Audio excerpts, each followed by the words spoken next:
Nigerians. Welcome to our channel ESZ academy. नाम तो पता ही है, फर्स्ट लेक्चर से आप लोग जानते ही हो, ठीक है। और आप लोगों का पॉलिटी का क्लास चल रहा था। पॉलिटी के क्लास में सबसे पहले हम आपको सब्जेक्ट में क्या है, कैसे क्या पढ़ना है, किस किस चीज़ के बारे में पढ़ा चुके थे, ठीक है। उसके बाद ईस्ट इंडिया कंपनी कैसे काम करते थे, इंडिया में कब आया, कैसे कैसे काम किया, उनका पूरा बता चुके हैं आपको लगभग। जो डेवलपमेंट ऑफ इंडियन कॉन्स्टिट्यूशन का पार्ट था ईस्ट इंडिया कंपनी का, वो कंप्लीट हो चुका है। तो कंप्लीट होने के बाद क्या आप हुआ था दोस्तों, 1857 में सिपाही विद्रोह हो गया था। 1857 में सिपाही विद्रोह हो गया था, बहुत ही अनस्टेबल हो गया था चीजें। तो ब्रिटिश के जो पार्लियामेंट है, ब्रिटिश के पार्लियामेंट में क्वेश्चन उठ गया, किस पे, कंपनी पे, ईस्ट इंडिया कंपनी पे क्वेश्चनिंग उठ गया, जो ये कंट्रोल नहीं कर पाया और इतना बड़ा विद्रोह हो गया। और वो विद्रोह सक्सेस नहीं हुआ, या किस कारण से वो विद्रोह उतना सक्सेस नहीं हुआ, वो तो हिस्ट्री का पार्ट है, उसमें हिस्ट्री में पढ़ना जरूरी है, ठीक है। यहाँ पे सिर्फ इतना समझिए, जो उन विद्रोह को कंट्रोल ना कर पाने के कारण ईस्ट इंडिया कंपनी का जो है शासन इंडिया से खत्म हो गया। ना ही वो कॉमर्शियल पार्ट के पार्ट रहे, ना ही वो पॉलिटिकल के पार्ट रहे। उसके बाद क्या हुआ, उस समय एट प्रेजेंट इंग्लैंड में रानी विक्टोरिया थी। राजा या रानी का वहां पे चलता है थोड़ा। तो रानी विक्टोरिया ने डिसीजन लिया और ब्रिटिश सांसद को बोला, एक ऐसा रूल बनाओ ताकि कंपनी का शासन खत्म हो, ब्रिटिश पार्लियामेंट का वहां पे प्रभाव हो, ठीक है। तो और दोबारा इस तरह का एक्टिविटी ना हो जो 1857 में हुआ था, दोबारा इस तरह का कंडीशन क्रिएट ना हो इंडिया के अंदर। तो फिर ब्रिटिश पार्लियामेंट से में एक कानून बना और पास हुआ। उस कानून के तहत गवर्नमेंट ऑफ इंडिया एक्ट आया। गवर्नमेंट ऑफ इंडिया एक्ट आया। गवर्नमेंट ऑफ इंडिया एक्ट पहली बार आया गवर्नमेंट ऑफ इंडिया एक्ट 1858 में। 1858 में गवर्नमेंट ऑफ इंडिया एक्ट आया, ठीक है। अब देखिए, इसे कहते हैं भारत शासन अधिनियम। हिंदी में इसे क्या कहते हैं दोस्तों, भारत शासन अधिनियम कहते हैं। सबसे बोलिए, इनेक्टेड बाय, किसने दिया, enacted by parliament of great Britain, यानी कि ब्रिटेन का पार्लियामेंट ही इनेक्ट किया था, तुम्हारे पे ये रूल ला के दिया था, ठीक है। Enacted by parliament of great Britain.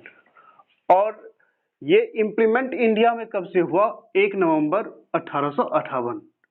दोस्तों याद रखना, ये डेट आपको याद रखना है, 1 नवंबर 1858 में से इंप्लीमेंट हो गया इंडिया में। तो ये भी डेट आपको याद रखना है। और उस समय इंडिया में कुछ एडुकेटेड सोसाइटी जो थे, वो इस एक्ट को मैग्ना कार्टा कहा गया। अब मैग्ना कार्टा के बारे में और डिटेल में क्या होता है, मैग्ना कार्टा का मतलब, ये पूरे डिटेल में हम आगे डिस्कस करेंगे। तो एलिट ग्रुप जो थे, एजुकेटेड सोसाइटी, वो इस एक्ट को मैग्ना कार्टा के नाम से संबोधित किया, ठीक है दोस्तों। और इस एक्ट में क्या हुआ, इस एक्ट में कंपनी का शासन जो था, कंपनी का जो शासन चल रहा था, कंपनी का शासन, company rule transfer power to the British Crown. ये कंपनी का रूल था, उसका जो पावर था, वो पावर क्या हुआ, ट्रांसफर हो गया ब्रिटिश क्राउन के पास, ठीक है। अब देखिए, ब्रिटिश क्राउन के पास हो गया, तो इसके बाद क्या हुआ, जो ईस्ट इंडिया कंपनी के द्वारा शासन चल रहा था, ईस्ट इंडिया कंपनी के द्वारा जो शासन चल रहा था, उसमें कोर्ट ऑफ डायरेक्टर का कंसेप्ट था, अब बोर्ड ऑफ कंट्रोल का कंसेप्ट था, ठीक है। तो कोर्ट ऑफ डायरेक्टर और बोर्ड ऑफ कंट्रोल को खत्म कर दिया गया, in the court of director, board of control. अब देखो, कोर्ट ऑफ डायरेक्टर कब आया था, कोर्ट ऑफ डायरेक्टर का कंसेप्ट कब आया था, रेगुलेटिंग एक्ट में आया था। अब बोर्ड ऑफ कंट्रोल का कब आया था, तो बोर्ड ऑफ कंट्रोल का जो आया था पिट्स इंडिया एक्ट में। इसीलिए दोनों में एक का पॉलिटिकल अफेयर था, एक का था आपका कॉमर्शियल अफेयर का काम करता, ड्यूअल पावर मिल गया। तो इसीलिए उसे उस समय कहा गया ड्यूअल गवर्नमेंट, यानी कि सब्जेक्ट दोनों का अलग अलग हो गया, एक पॉलिटिकल देखने लगा और एक कमर्शियल देखने लगा। तो इसीलिए इसी रीजन से उसे ड्यूअल गवर्नमेंट बोला जाने लगा था पिट्स इंडिया एक्ट में। ठीक है, तो यानी कि ये दोनों खत्म हो गया तो ऑटोमेटिक आपका क्या होगा, ड्यूअल या डायरेक्टरी सिस्टम को खत्म होना पड़ा, यानी कि एंड ऑफ द ड्यूअल और डायरेक्टरी सिस्टम। ठीक है, जिसे द्वैत शासन हिंदी में कहते हैं। ठीक है, अब देखिए अब क्या हुआ, ये सब खत्म होने के बाद एक new office secretary of state create हुआ। फॉर इंडियंस के लिए एक नया ऑफिस क्रिएट हुआ जो सेक्रेटरी ऑफ स्टेट के नाम से जाना गया, और इंडिया में नहीं दोस्तों, वो ब्रिटेन में बनाया गया, ब्रिटेन में इनका ऑफिस बनाया गया। ठीक है, तो secretary of state for India, India के लिए, यानी कि सेक्रेटरी ऑफ स्टेट जो होते थे भारत का सचिव कहलाता था, भारत का सचिव था। अब ये क्वेश्चन पूछा जाता है, फर्स्ट सेक्रेटरी ऑफ स्टेट कौन थे?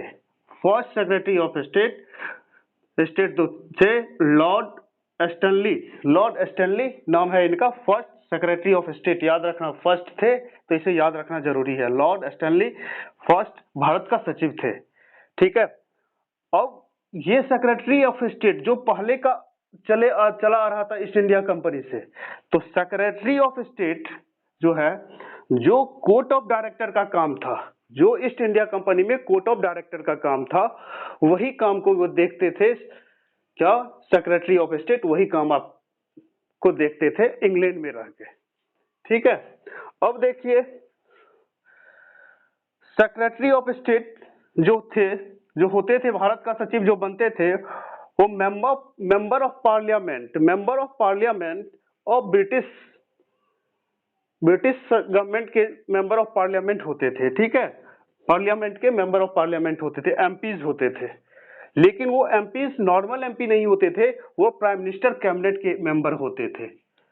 कहाँ के? प्राइम मिनिस्टर के कैबिनेट, जो ब्रिटेन पार्लियामेंट के प्राइम मिनिस्टर के कैबिनेट मंत्री होते थे, उनके वो मेंबर होते थे। ठीक है, कैबिनेट के मेंबर होते थे। याद रखना दोस्तों, ये डायरेक्ट सेक्रेटरी ऑफ स्टेट अगर इंडिया के लिए कुछ भी बात करना होता था, इंडिया के बिहाफ में उस समय कोई डिस्कशन करना होता था, अगर ब्रिटिश पार्लियामेंट डायरेक्ट देखते थे, तो ब्रिटिश पार्लियामेंट में क्वेश्चन पूछने का अधिकार सिर्फ सेक्रेटरी ऑफ स्टेट को था, ना कि वॉइसराय को। वॉइसराय के पास से कोई चीज आता था सेक्रेटरी ऑफ स्टेट के पास, ये secretary of state British parliament में अब चैनल की तरह काम करते थे, इंडियंस के लिए या वॉइसराय के लिए काम करते थे। ठीक है दोस्तों, अब देखिए ये सेक्रेटरी ऑफ स्टेट जो थे, इसको असिस्ट करने के लिए एक काउंसिल बनाया गया था 15 मेंबर्स के, जो सेक्रेटरी ऑफ स्टेट को हेल्प करते थे काम करने में। उस काउंसिल का नाम रहा Indian council, helping hand of secretary of state. ठीक है, हेल्प करते थे किसको? सेक्रेटरी ऑफ स्टेट को। यही इंडियन काउंसिल का पहला मीटिंग बाद में होता है 61 में। बन गया था कब? इंडियन काउंसिल बना था कब? याद रखिएगा 1858 में ही बन गया था, और 1935 में जाके ये रिमूव हुआ था। ठीक है, तो इंडियन काउंसिल में 15 मेंबर थे जो हेल्पिंग मेंबर होते थे किसके? सेक्रेटरी ऑफ स्टेट के। अब एक और कहानी हो गया भैया, सेक्रेटरी ऑफ स्टेट तो बना दिए इंग्लैंड में, अब वहां पे 15 मेंबर भी हैं, वहां पे सेक्रेटरी ऑफ स्टेट भी लगभग 16 मेंबर काम कर रहे हैं, उनका सैलरी कहां से आएगा? सैलरी का वहां पे ब्रिटेन पार्लियामेंट ने डिसाइड किया, तो इनका सैलरी भारत के रेवेन्यू सिस्टम से ही जनरेट होगा।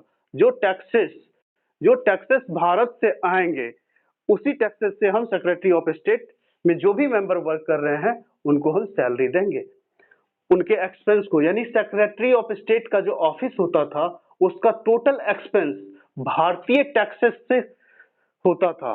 ठीक है, इसीलिए उस सैलरी का जो डिस्ट्रीब्यूशन, वो जो भारतीय टैक्सेस से सिस्टम से जो होता था, टैक्सेस सिस्टम से जो लिया जाता था, इसीलिए उसका एक नाम दिया गया था होम चार्ज। ठीक है, सेक्रेटरी ऑफ स्टेट का सैलरी कभी कभी पूछ देता है, ऑप्शन में होम चार्ज भी देता है, यानी कि होम चार्ज से दिया जाता है। होम चार्ज का मतलब ही होता है इंडियन रेवेन्यू, इंडिया से जो रेवेन्यू जनरेट हुआ, जो टैक्सेस से रेवेन्यू जनरेट होके ब्रिटेन पार्लियामेंट के पास गया, उसी रेवेन्यू से सैलरी देना या सेक्रेटरी ऑफ स्टेट का एक्सपेंसेस निकालना, ठीक है, होम चार्जेस। दोस्तों याद रखिएगा। अब देखिए इसी एक्ट में क्या हुआ था, इसी एक्ट में क्या हुआ था, इस एक्ट में आपको गवर्नर जनरल का जो पोस्ट था, governor general of India, governor general of India का पोस्ट चेंज करके वॉइसराय ऑफ इंडिया बना दिया गया था। क्या? वॉइसराय ऑफ इंडिया बना दिया गया था। और ये तो हमेशा याद ही रखिएगा, जो last governor general of India रहा होगा वही वॉइसराय ऑफ इंडिया बना। तो लास्ट क्या था? लॉर्ड कैनिंग था। ये लास्ट था दोस्तों, ये last governor general of India Lord Canning. Lord Canning ही आपका क्या हुआ? Viceroy of first viceroy of India, ठीक है दोस्तों। और इसी एक्ट में एक काम और हो गया, जैसे देखिए आपको पता है गवर्नर जनरल के लिए एक काउंसिल, एग्जीक्यूटिव काउंसिल होता था। जिस तरह से उस समय ईस्ट इंडिया कंपनी के समय गवर्नर जनरल का काउंसिल होता था, उसी तरह इसको असिस्ट करने के लिए वॉइसराय का एग्जीक्यूटिव काउंसिल होता था, कार्यकारिणी परिषद होता था जो कार्य करते थे वॉइसराय के लिए। बस इतने पॉइंट को आप याद रखें। गवर्नमेंट ऑफ इंडिया एक्ट 1858 बहुत इजी है, बहुत सिंपल है दोस्तों, बहुत सिंपल है। सीक्वेंस में कोई चीज को पढ़े। सबसे पहले क्या हुआ था, जो इनेक्ट हुआ था पहली बार ब्रिटेन पार्लियामेंट, ठीक है। उसके बाद 1 नवंबर 1858 में आया था, ये भी बातें। उसके बाद board of control, court of director को खत्म कर दिया गया था। कोर्ट ऑफ डायरेक्टर के बदले सेक्रेटरी ऑफ स्टेट हो गया था, आया था। सेक्रेटरी ऑफ स्टेट कौन थे? ब्रिटिश पार्लियामेंट के एमपीज हुए करते थे। वो एमपी जो कैबिनेट में हो, ब्रिटिश के प्राइम मिनिस्टर के कैबिनेट में काम कर रहा हो, डायरेक्ट ब्रिटिश पार्लियामेंट के लिए रिस्पॉन्सिबल होता था, ठीक है। और उसके सैलरी को होम चार्जेस कहा गया था, और गवर्नर जनरल का नाम चेंज करके वाइसराय कर दिया गया था, ठीक है दोस्तों। बहुत इजी है, बहुत सिंपल है, ठीक है। और सेक्रेटरी ऑफ स्टेट को सपोर्ट करने के लिए इंडियन काउंसिल बनाया गया था जिसमें 15 मेंबर थे। बस इतनी बातों को तो याद रखना है, कुछ तो है नहीं ज्यादा।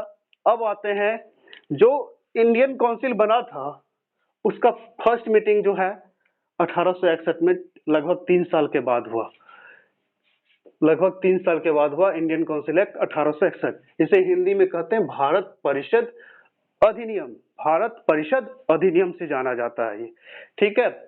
इसमें देखिए, इसमें क्या है, भारत परिषद अधिनियम में क्या हुआ, वॉइसराय, जो हम बोले आपको कार्यकारिणी परिषद की बात हम किए, जैसे गवर्नर जनरल का होता था executive council, council of governor general हुआ करता था ना, उसी तरह वॉइसराय में था। तो ये इंडियन काउंसिल एक्ट 1861 में क्या किया, वॉइसराय के एग्जीक्यूटिव काउंसिल को इंक्रीज किया गया। आपको पता होगा ना, गवर्नर जनरल के लिए रेगुलेटिंग एक्ट में कितने मेंबर थे? 4 मेंबर थे, और एक गवर्नर जनरल खुद होते थे, टोटल 5 मेंबर्स थे। उसके बाद ईस्ट इंडिया एक्ट में कितने मेंबर होते थे? 3, और एक वॉइसराय थे और गवर्नर जनरल थे। उस समय गवर्नर जनरल ही हुआ करता था, गवर्नर जनरल थे, ठीक है। उसके बाद फिर 1833 एक्ट में उसमें एक एज ए लॉ मेंबर को ऐड किया गया था। सिर्फ उसे मीटिंग में बैठने का अधिकार था, लेकिन वोटिंग करने का अधिकार नहीं था, सिर्फ सलाह देने का अधिकार था। तो 4 फिर इंक्रीज हो गया। फिर उसके बाद यहाँ पे एक और मेंबर जोड़ा गया, एक और लॉ मेंबर तो यहाँ जोड़ दिए। उस लॉ मेंबर जो चौथा हुआ था उसको वोटिंग का अधिकार मिल गया था 1853 में, ठीक है। फिर एक मेंबर जोड़ा गया था, 6th मेंबर, गवर्नर मतलब वॉइसराय या गवर्नर जनरल जो भी समझिए आप, क्योंकि उसी के पोस्ट का था दोनों, ठीक है।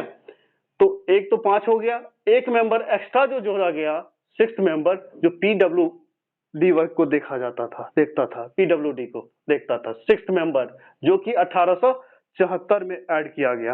ये सारे मेंबर मिलके home, military, taxes, revenue system, ये सबको देखते थे। सारे मेंबर को डिपार्टमेंट मिला हुआ था काम करने का। जैसे आज के डेट में आप देखते हो ना, council of minister, cabinet of minister बनता है, सबको कोई ना कोई डिपार्टमेंट दिया जाता था, उस समय भी ऐसे ही देते आया था, इसी तरह काम करता किया जाता था। ठीक है, तो सिक्स्थ मेंबर जो है पीडब्ल्यूडी का जो ऐड हुआ था 1874 में ऐड हुआ था।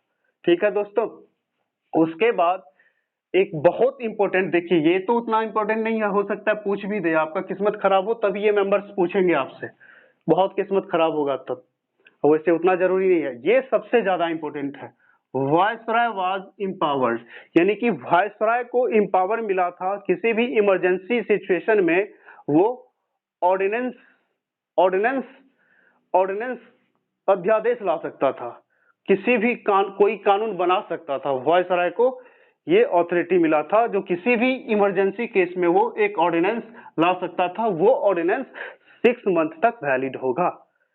ठीक है, और लेजिस्लेटिव पर्पस के लिए वायसराय काउंसिल को इनलार्ज किया गया था, बड़ा किया गया था। तो इनलार्ज करने के लिए मिनिमम मेंबर जो है 6 और मैक्सिमम मेंबर जो है 12 किया गया था। मिनिमम 6 होना चाहिए, मैक्सिमम 12 होना चाहिए। अगर जितना मेंबर होगा उस काउंसिल में, उस मेंबर के हाफ मेंबर जो होने चाहिए वो नॉन ऑफिशियल होना चाहिए, यानी कि नॉन ऑफिशियल आधे मेंबर। अगर 6 मेंबर है तो 3 मेंबर नॉन ऑफिशियल होना चाहिए, अगर 12 मेंबर है तो 6 मेंबर नॉन ऑफिशियल होना चाहिए, यानी जितने वायसराय काउंसिल में मेंबर होंगे उसके आधे मेंबर क्या होना चाहिए, नॉन ऑफिशियल होना चाहिए। ठीक है दोस्तों, अब देखिए, अब इसीलिए इसी एक्ट में कहा जाता है एक पॉइंट ये भी, जो participation of some non official member, इसीलिए ये वर्ड आया non official member in viceroy executive council. समझ गए? अब आपको ये भी लिंक करके याद कीजिए, इसके साथ लिंक कीजिएगा। भाई यहाँ पे तो इनलार्ज किया गया था वायसराय काउंसिल को, 6 से 12 किया था, मिनिमम 6 मैक्सिमम 12, और जितने मेंबर होंगे उसके आधे नॉन ऑफिशियल होगा। तो इसका मतलब नॉन ऑफिशियल मेंबर जहां भी पूछा जाएगा तो हम मेरे दिमाग में तुरंत आना चाहिए 1861 इंडियन काउंसिल एक्ट है ये। ठीक है दोस्तों, अब देखिए परमिट किया गया था, ये सब जो लॉर्ड कैनिंग था, ये लॉर्ड कैनिंग था ना, लॉर्ड कैनिंग ही किया था। ठीक है, फर्स्ट टाइम इंडिया में जो है लेजिस्लेटिव असेंबली का कंसेप्ट आया था, विधानमंडल का कंसेप्ट इसी एक्ट में आया था। फर्स्ट टाइम लेजिस्लेटिव असेंबली का कंसेप्ट इसी एक्ट के अंदर आया था। ठीक है, अब लॉर्ड कैनिंग जो है कुछ बंदे को नॉमिनेट किया गया था, जैसे आपको बोले यहाँ पे वायसराय काउंसिल में 6 मेंबर को मिनिमम जो था रिक्वायरमेंट उसी को रखा गया, तो 6 मेंबर को जो रखा गया था मिनिमम वायसराय काउंसिल में, जिसमें 3 मेंबर जो है, 3 मेंबर को, आधे मेंबर को नॉन ऑफिशियली रखना था, तो 3 मेंबर को लॉर्ड कैनिंग ने नॉमिनेट किया। सबसे पहला बनारस का राजा देवनारायण सिंह को, और पटियाला का महाराज नरेंद्र सिंह को, और ग्वालियर का जो सर दिनकर राव को, इस तीनों मेंबर को नॉमिनेट करके ले गए थे। ठीक है, अब देखिए हम बोले थे लेजिस्लेटिव असेंबली का फर्स्ट टाइम कंसेप्ट आया, तो पंजाब बंगाल नॉर्थ फ्रंटियर जो होता है, ठीक है, उसमें जो लेजिस्लेटिव असेंबली का गठन किया था लॉर्ड कैनिंग ही, जो बंगाल में 1862 में हुआ था, नॉर्थ फ्रंटियर में 1866 में हुआ था, और पंजाब में 1897 में हुआ था। ठीक है दोस्तों, ये सारे पॉइंट इंपॉर्टेंट हैं, और ये सारे पॉइंट आपको इंपॉर्टेंट है, इस सारे पॉइंट से ही क्वेश्चन पूछे जाते हैं ऑब्जेक्टिव। तो इंडियन काउंसिल एक्ट 1866 में यही है। इसके बाद फिर से इसका मीटिंग आगे जाके होता है इंडियन काउंसिल एक्ट 1892 में। फिर देखा कुछ ना कुछ कमी, जब भी कुछ कमी लगता था तो मीटिंग होता था उसके रिगार्डिंग। ठीक है, तो 1892 में हुआ, और इसमें फिर से क्या कर दिया, इंडियन काउंसिल जो था इसको और इनलार्ज किया गया। यहाँ पे क्या किया था, मिनिमम 6 मैक्सिमम 12 और यहाँ पे मिनिमम 10 मैक्सिमम 16 किया गया था। देखिए मिनिमम 10 किया गया और मैक्सिमम 16 किया गया था। वहां पे क्या था, ऊपर में आधे जितने मेंबर्स होंगे उसके आधे नॉन ऑफिशियल होंगे, लेकिन यहाँ पे कंडीशन क्या लगा दिया, कम से कम 10 मेंबर नॉन ऑफिशियल होना चाहिए, नॉमिनेटेड। वहां तो वॉइसराय सीधा उठा के ले आए थे तीनों को, लेकिन यहाँ नॉमिनेटेड वर्ड यूज हो गया। नॉमिनेटेड नॉमिनेटेड कब क्या होता है, अप्रत्यक्ष चुनाव, प्रत्यक्ष और प्रत्यक्ष, डायरेक्ट इनडायरेक्ट। आपको पता है आज भी राज्यसभा में क्या होता है, इलेक्शन, प्रेसिडेंट का इलेक्शन क्या होता है, इनडायरेक्ट। तो इनडायरेक्ट इलेक्शन हुआ फर्स्ट टाइम। इनडायरेक्ट इलेक्शन का कंसेप्ट भी आया था इंडिया में, इसी एक्ट में फर्स्ट टाइम इनडायरेक्ट इलेक्शन का कंसेप्ट भी इसी में आया था।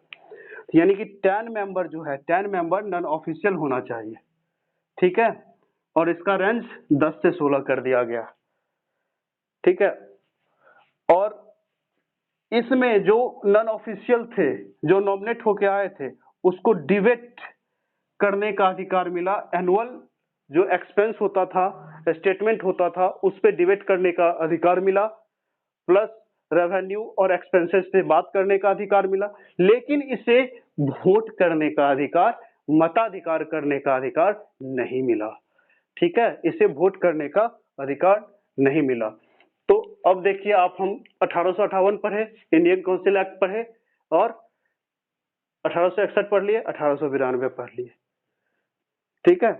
1892 पढ़ लिए, बहुत इजी है। हर में 3-4 पॉइंट इंपॉर्टेंट है, जिस पॉइंट को आपको करना है, याद रखना है। 2-3-4 बार पढ़ेंगे, अपने आप दिमाग में बैठ जाएगा, अपने मानस पटल पे ये छप जाएगा। पढ़ाई ऐसा करें जो आपके मानस पटल पे छप जाए, और एग्जाम में आप जाए तो सिर्फ ऑप्शन देखें जो हाँ यही ऑप्शन होगा, दूसरा कोई नहीं। हाँ, तो अभी तक आप लोग को हम पढ़ा दिए हैं Indian council act. Indian council act इससे पहले वाला जो है 1892 वाला आपको हम बता चुके हैं। अब देखिए, अब आइए इंडियन काउंसिल एक्ट 1909, ठीक है। 1909 इसे मॉर्ले और मिंटो रिफॉर्म दोनों के नाम, मॉर्ले मिंटो रिफॉर्म के नाम से जाना जाता है, ठीक है दोस्तों। Morley Minto reform, Morley Minto reform का मतलब, मॉर्ले क्या होता था, secretary of state, secretary of state, secretary of state Morley को कहा गया, और मिंटो को कहा गया वायसराय, वायसराय, ठीक है। याद रखिएगा, पहला पॉइंट ही होगा, मॉर्ले जो होगा सेक्रेटरी ऑफ स्टेट होगा, और मिंटो जो होगा वायसराय होगा, ठीक है। उन्हीं दोनों के नाम पे रिफॉर्म का भी नाम, कभी कभी इंडियन काउंसिल एक्ट भी बोला जाता है, कभी कभी ये भी बोला जाता है, क्वेश्चन आ सकता है, ठीक है। अब इस रिफॉर्म में सबसे पहले एक्सपेंशन किस चीज़ का हुआ, सेंट्रल और प्रोविंशियल एग्जीक्यूटिव काउंसिल जो है उसका जो नंबर है, नंबर को इंक्रीज़ किया गया, एक्सपेंशन किया गया, ठीक है, जो एग्जीक्यूटिव काउंसिल है, ठीक है। इससे पहले वाले जो हम इंडियन काउंसिल एक्ट पढ़े थे उसमें क्या किया था, उससे पहले 6 से 12 किया था, 6 मिनिमम और मैक्सिमम 12। उसके बाद क्या किया था, 10 मिनिमम और 16 मैक्सिमम। अब 16 से इंक्रीज़ करके क्या कर दिया वो दोस्तों, 60 कर दिया। यानी कि एग्जीक्यूटिव काउंसिल का जो मेंबर है 60 कर दिया।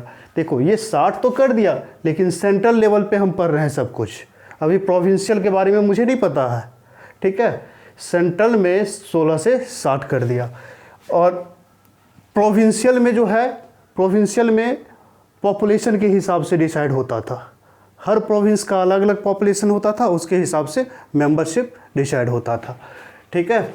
और ये चीज़ आपको हम बता चुके हैं, मॉर्ले जो होता है सेक्रेटरी ऑफ स्टेट, मिंटो जो होता है वायसराय ऑफ इंडिया, ठीक है।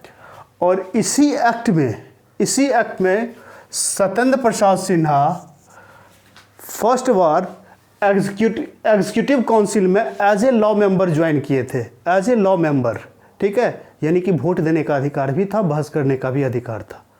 इससे पहले जिसमें था बैठने का अधिकार था, नॉमिनेट होने का अधिकार था, बजट पे बहस करने का अधिकार था, लेकिन ना सलाह दे सकता था, ना ही वोटिंग कर सकता था। तो यहाँ पे Satyendra Prasad Sinha become the first Indian to join Viceroy Executive Council.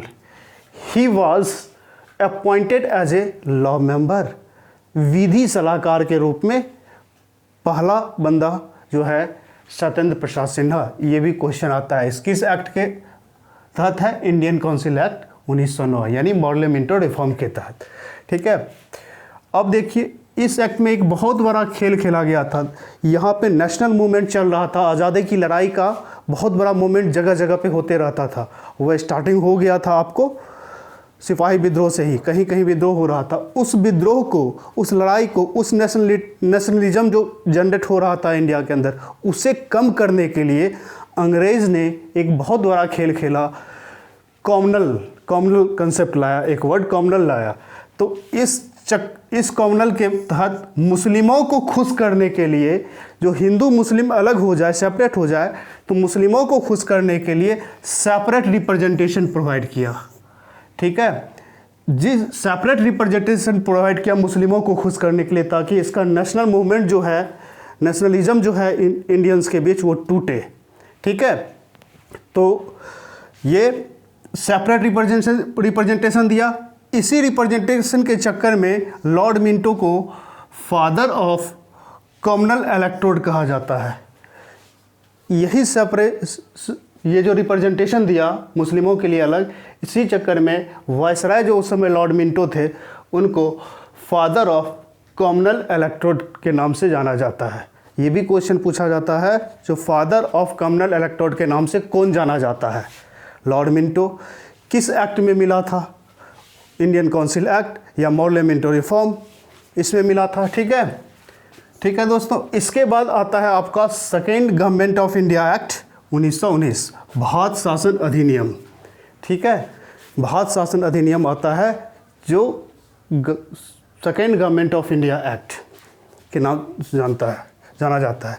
जिस तरह से इंडियन काउंसिल एक्ट में मॉर्ले मिंटो आए थे, उसी हिसाब से गवर्नमेंट ऑफ इंडिया एक्ट में मॉन्टेगो चेम्सफोर्ड रिफॉर्म के नाम से आया। ठीक है, इसमें भी आपका क्या है, मॉन्टेगो क्या होता था? सेक्रेटरी ऑफ स्टेट के नाम से जाना जाता था। ठीक है दोस्तों, चेम्सफोर्ड क्या होता था? ये वायसराय ऑफ इंडिया कहलाता था। ठीक है, और इसमें जितना एडमिनिस्ट्रेटिव सब्जेक्ट था उसको डिवाइड कर दिया गया था ग्रुप में। तो देखिए, all administrative subject were divided into 2 group versus central and province. Central के लिए अलग, प्रोविंस के लिए अलग। ठीक है, और इसी समय फर्स्ट टाइम जो हुआ था आपको इंडियन लेजिस्लेटर में बाइकैमरल का कंसेप्ट आया। बाइकैमरल का मतलब 2 हाउस, अपर हाउस और लोअर हाउस का कंसेप्ट आया, जो आज के डेट में हम लोग अपर हाउस लोअर हाउस पर देखते हैं। राज्यसभा और लोकसभा यही एक्ट के तहत पहली बार आया था। बाइकैमरल का कंसेप्ट कब आया था?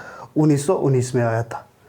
ठीक है, इसीलिए बोलते हैं ये संवैधानिक विकास है। कैसे कैसे पॉइंट को लिया गया, हर एक्ट से कुछ ना कुछ दोस्तों लिया गया है, और इसीलिए हम लोग इसे पढ़ते हैं संवैधानिक विकास में, डेवलपमेंट ऑफ इंडियन कॉन्स्टिट्यूशन में पढ़ते हैं हम लोग।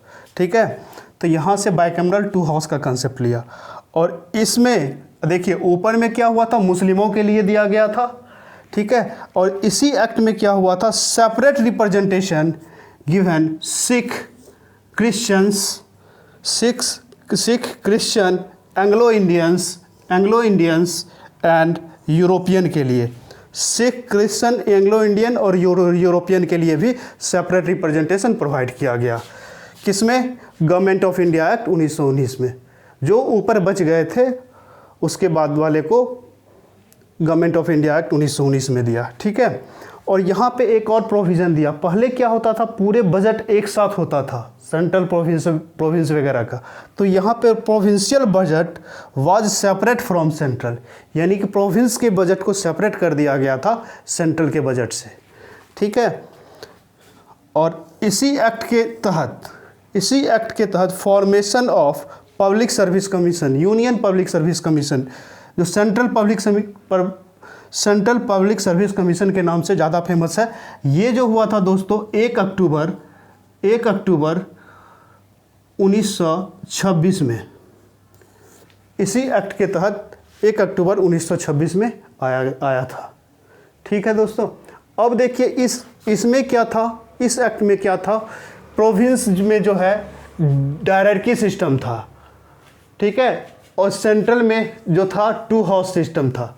देखिए दोस्तों, डायरेक्टरी सिस्टम और 2 हाउस सिस्टम दोनों अलग चीज़ है। दोनों को क्या हुआ है, इसमें वर्क को डिवाइड किया गया है, काम को डिवाइड किया है, और वो हाउस है, 2 हाउस है अलग अलग, ठीक है। दोनों अलग चीज़ है, दोनों को इक्वल कभी मत कीजिएगा। तो प्रोविंस में जो था सब्जेक्ट एडमिनिस्ट्रेशन के सब्जेक्ट को डिवाइड किया गया था, ठीक है। एडमिनिस्ट्रेशन के सब्जेक्ट को डिवाइड किया जाता है तो उसी को हम कहते हैं डायरेक्टरी सिस्टम या ड्यूअल सिस्टम ये कहते हैं, ठीक है। इस सब्जेक्ट को 2 पार्ट में डिवाइड किया, ट्रांसफ़र सब्जेक्ट और एक रिजर्व सब्जेक्ट। ट्रांसफ़र सब्जेक्ट को हस्तांतरित कहते हैं, रिजर्व सब्जेक्ट को आरक्षित कहते हैं, ठीक है। ट्रांसफ़र सब्जेक्ट में एजुकेशन आता है, हेल्थ आता है, एग्रीकल्चर आता है, लोकल एडमिनिस्ट्रेशन आता है, और रिजर्व सब्जेक्ट में आता है टैक्सेस, रेवेन्यू, फाइनेंस। अब इसमें है कैसे कौन डिसाइड करता है इस मीटिंग में। देखिए यहाँ पे जो होता था, यहाँ पे वायसराय का जो अपना इलेक्टेड होता था मेंबर प्लस नॉमिनेटेड मेंबर, दोनों मिलके डिसाइड करते थे ट्रांसफ़र सब्जेक्ट पे। ट्रांसफ़र में जो सब्जेक्ट है उस पर वायसराय का कैबिनेट, वायसराय का अपना मंत्रिपरिषद प्लस जो नॉमिनेटेड होते मेंबर सारे मिलके डिसाइड करते थे यहाँ पे, ठीक है। लेकिन यहाँ पे सिर्फ वायसराय का मंत्रिपरिषद, वायसराय का एग्जीक्यूटिव काउंसिल, वायसराय का कार्यकारिणी परिषद ही डिसाइड करता था। जो नॉमिनेटेड मेंबर होते थे वो डिसाइड नहीं करते थे यहाँ पे। क्यों? रेवेन्यू से रिलेटेड जो भी होता, रेवेन्यू या फाइनेंस से रिलेटेड जो कोई भी वर्क होता था वो वायसराय अपने कैबिनेट मिनिस्टर के अंदर रखते थे, ठीक है दोस्तों। अब देखिए 2 हाउस डायरेक्टरी का मतलब समझ गए, ये प्रोविंस में था, सेंटर में नहीं था, ठीक है। द्वैत शासन, हिंदी में से कहते हैं द्वैत शासन, इसको द्वैत शासन, ठीक है। ये सिर्फ प्रोविंस में था, सेंटर में नहीं था, ठीक है। ये चीज़ ध्यान रखें, कंफ्यूज नहीं होना है। यहाँ क्वेश्चन में कंफ्यूजन होता है सबको। डायरेक्टरी सिस्टम, ड्यूअल सिस्टम यानी कि द्वैत शासन सिर्फ प्रोविंस में था 1919 के एक्ट में, ठीक है, जिसमें ये डिवाइडेड था, ठीक है। उसी तरह आप आते हैं सेंट्रल में 2 हाउस का कंसेप्ट था, एक काउंसिल ऑफ स्टेट था, एक काउंसिल ऑफ लेजिस्लेटिव असेंबली। ये जो काउंसिल ऑफ स्टेट है दोस्तों यही आगे चल के अपर हाउस बना। क्या बना?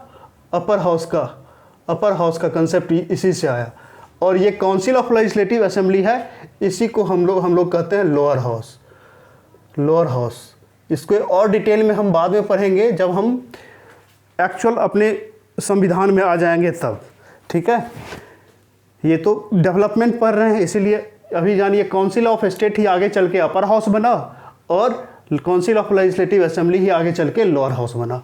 अब देखिए दोस्तों, काउंसिल ऑफ स्टेट में टोटल मेंबर जो होते थे 60 मेंबर होते थे, और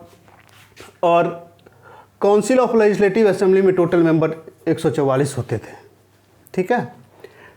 तो काउंसिल ऑफ स्टेट में जो 60 मेंबर होते थे, ये जो होते थे इलेक्टेड मेंबर होते थे, और ये मेंबर जो होते थे नॉमिनेटेड मेंबर होते थे, ठीक है, नॉमिनेटेड मेंबर होते थे। और यहाँ पे ये इलेक्टेड होते थे और ये नॉमिनेटेड होते थे। इनका टेन्योर जो होता था 3 इयर्स का होता था, इनका टेन्योर होता था 5 इयर्स का होता था। यानी काउंसिल ऑफ स्टेट के जो मेंबर होते थे उसके टेन्योर था रिटायरमेंट का 5 इयर्स रखा गया था, और काउंसिल ऑफ लेजिस्लेटिव असेंबली के मेंबर को 3 इयर्स रखा गया था, ठीक है। उसके बाद फिर नया सेलेक्ट होके आते थे, नए नॉमिनेट होके आते थे, ठीक है। चलिए, ये पूरे कंसेप्ट आपके 1919 में है, ये आपको याद रखना है। क्या क्या याद रखना है आप एक बार इसे देखिए, ठीक है। अब आते हैं हम लोग गवर्नमेंट ऑफ इंडिया एक्ट 1935, ठीक है। गवर्नमेंट ऑफ इंडिया एक्ट में 1935 में दोस्तों एक बहुत बड़ा अच्छा कंसेप्ट है, all India federation concept. All India वहाँ से क्या आया, जो ठीक है ये एक्ट बनेगा, गवर्नमेंट एक इंडिया बनेगा, इंडिया राज्यों का समूह है, प्रोविंस वगैरह है, सब मिला के एक हम फेडरेशन, इंडियन फेडरेशन बनाएंगे, ठीक है। इंडियन फेडरेशन बनाएंगे। जो गवर्नर प्रोविंसेस था वो चीफ कमिश्नर 4 हुआ करते थे उस समय वो, और प्रोविंसेस एंड स्टेट सब मिला के हम क्या करेंगे, एक ऑल इंडिया फेडरेशन का निर्माण करेंगे। और ऑल इंडिया फेडरेशन का निर्माण करेंगे और अपना एक स्ट्रक्चर होगा। उसके लिए ये आर्टिकल 321 आर्टिकल बनाया गया था, इस आर्टिकल के तहत वहाँ काम होगा। और उस आर्टिकल के साथ साथ 10 शेड्यूल भी रखा गया था।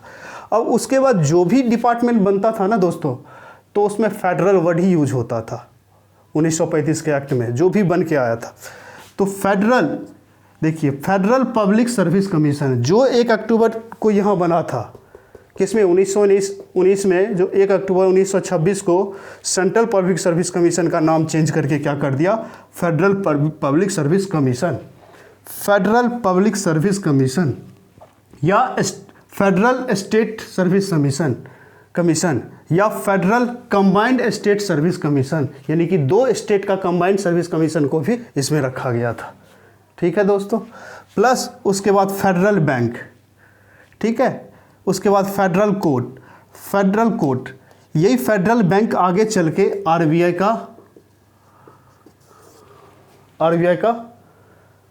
बना है। यही फेडरल बैंक आगे चल के आपका आरबीआई बना था। फेडरल कोर्ट यही सुप्रीम कोर्ट बना है आपका दोस्तों। आगे चल के दिल्ली में जो सुप्रीम कोर्ट है आपका, यही फेडरल कोर्ट है। और first chief justice of India जो था फेडरल था, first chief justice of federal India कहिएगा आप यहाँ पे, तो मैरिश गवेयर थे। ठीक है, ये क्वेश्चन अभी पूछा नहीं गया है, लेकिन ये क्वेश्चन बहुत इंपॉर्टेंट बन जाएगा।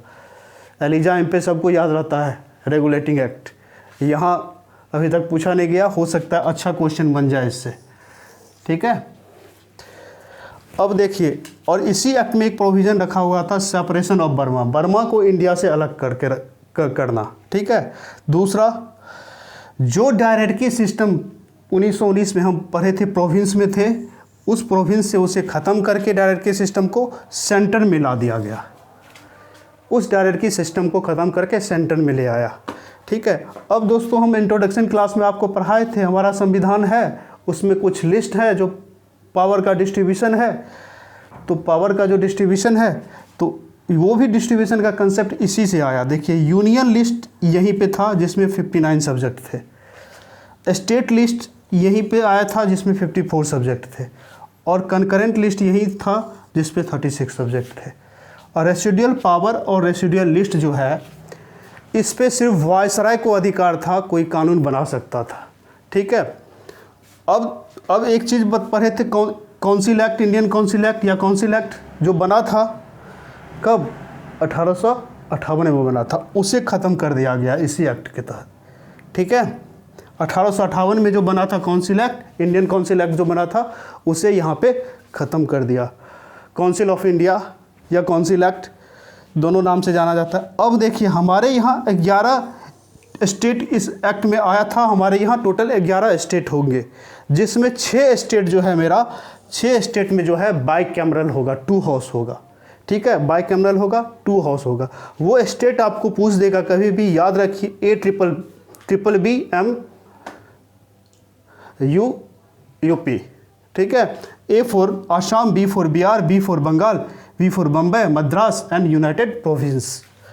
ठीक है, और इसी एक्ट के तहत SC ST women and labour classes को भी फर्स्ट टाइम रिप्रेजेंटेशन प्रोवाइड किया गया था, फर्स्ट टाइम रिप्रेजेंटेशन प्रोवाइड किया था। ठीक है दोस्तों, इसी एक्ट के तहत हुआ था। उसके बाद थोड़ा सा और है जो आपको हम यहाँ पे बता दें, 1935 एक्ट में जिस तरह से 1919 में, जिस तरह से आपको 1919 में ये आपको council of state, council of legislative assembly का कंसेप्ट था, तो उस तरह से यहाँ भी काउंसिल ऑफ स्टेट का था, काउंसिल ऑफ स्टेट का कंसेप्ट था। काउंसिल ऑफ स्टेट में यहाँ पे 60 मेंबर थे, और काउंसिल ऑफ स्टेट में यहाँ पे 60 मेंबर थे 1919 में, यहाँ पे 260 मेंबर है। टोटल मेंबर कितने थे, 260 मेंबर है। ठीक है, इनमें भी डिवीज़न है दोस्तों, इसमें भी नॉमिनेटेड 156 जो थे इंडियन ब्रिटिश इंडियन थे, 156 जो ब्रिटिश इंडियन थे, इंडियन ब्रिटिश इंडियन, और जो बच गया 104 बच गया ना, ये इंडियन स्टेट के मेंबर होते थे, इंडियन स्टेट के मेंबर होते थे, काउंसिल ऑफ स्टेट। ठीक है, उसी तरह काउंसिल ऑफ स्टेट जैसे है उसी तरह काउंसिल ऑफ लेजिस्लेटिव असेंबली होता था, काउंसिल ऑफ लेजिस्लेटिव असेंबली ये भी हुआ करता था, काउंसिल ऑफ लेजिस्लेटिव असेंबली। ठीक है, इसमें 375 मेंबर हुआ करते थे, इसमें 375 मेंबर हुआ करते थे, 375 मेंबर। ठीक है, यह इनका भी यहाँ 125 थे, 125 माइनस कर लीजिए आप, कितना हो गया 125 माइनस 250, 250। जो यहाँ पे भी 250 जो तो ब्रिटिश इंडियन थे, ब्रिटिश इंडियन, और ये जो 125 जो थे आपको इंडियन स्टेट से थे, इंडियन स्टेट थे, इंडियन स्टेट से थे। ठीक है, यही कंसेप्ट था जो पहले हम लोग इसमें पढ़े थे, 1919 में पढ़े थे। ठीक है दोस्तों, तो इसी तरह से काम करते थे और ये प्रोविज़न लेके आया गया था यहाँ पे 1935 के एक्ट में।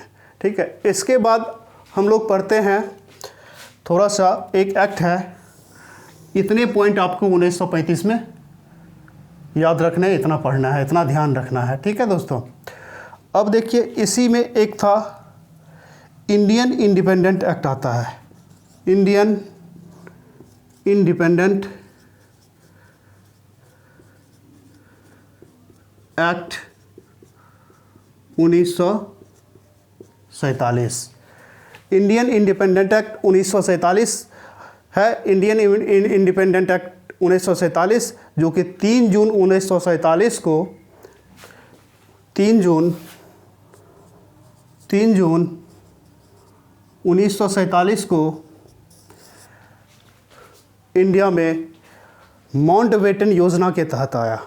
किसके? माउंटबेटन योजना के तहत आया। ठीक है, माउंटबेटन योजना के तहत आया और बोला जो इंडियन इंडिपेंडेंट एक्ट के तहत जो देयर आर टू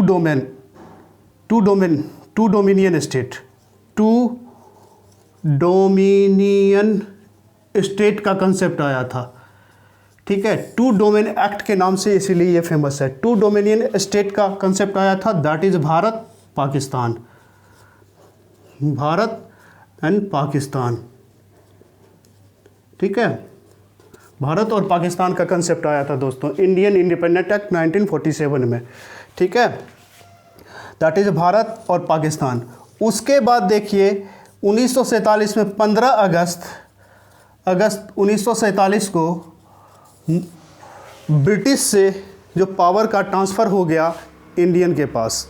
ठीक है, ट्रांसफ़र टू द पावर या इंडिया को जो पावर ट्रांसफ़र हुआ कब हुआ? 15 अगस्त 1947 को, जो भारत एक स्टेट बन गया। ठीक है, और पाकिस्तान को उससे पहले हो गया था, 14 को रात में ही मिल गया था, 14 अगस्त को। ठीक है, तो ये सारा चीज़ है जो भी है। अब हम लोग आगे पढ़ेंगे framing of constitution. Framing of constitution पढ़ेंगे तो उसे भी अच्छे से पढ़ेंगे, ऐसे पढ़ेंगे ताकि सीक्वेंस वाइज मुझे पढ़ने से, रिवीजन करने से याद रहे और पढ़ाई भी अच्छे से हो। Thank you so much. Like करें, सब्सक्राइब करें, अपने दोस्तों से शेयर करें दोस्तों, ताकि मैं और भी अच्छे तरीक़ा से आपको क्लास प्रोवाइड करा पाऊँ।